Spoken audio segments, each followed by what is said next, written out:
Hi guys, if you're currently following our channel, I'm sure you know by now that we've recently gotten obsessed with Ayurvedic hair practices. So in this video, we'll be showing you how to make our top 3 Ayurvedic oils for hair growth.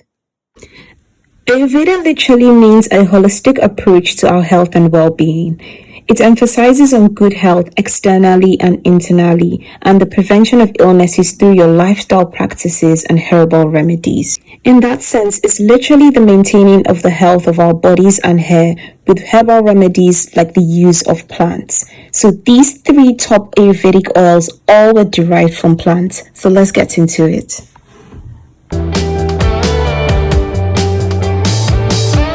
The first Ayurvedic oil is Fenugreek oil, and you guys, we are in love with Fenugreek oil if you do not know by now. Fenugreek oil is basically made of fenugreek seeds mixed with a carrier oil of your choice and then stored for days.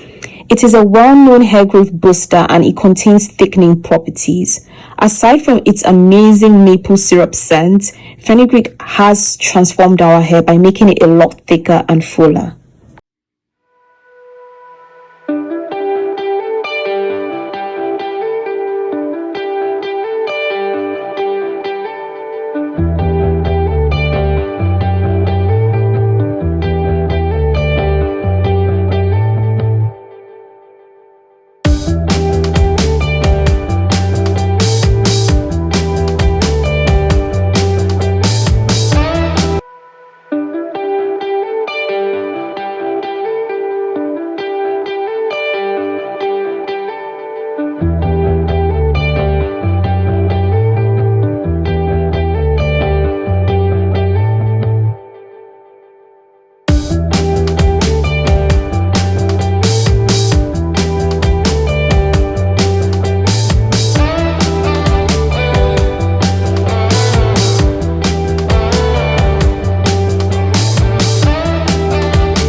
The next Ayurvedic oil is Amla oil. Amla is derived from a fruit called the Indian gooseberry. It serves as an excellent agent for boosting hair health and increasing hair growth due to its high iron and keratin content.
Last but not least, the last Ayurvedic oil is Chebe oil. Guys, we saved the best for last. Chebe is an African hair secret originating from Chad, known and responsible for Chadian women's long and thick hair. Chebe's most powerful benefit is that it strengthens your hair. It stops breakage, which leads to length retention. We honestly can say since we started using Chebe, our hair has gotten a lot thicker, and for the first time in a long while, it has maintained its length.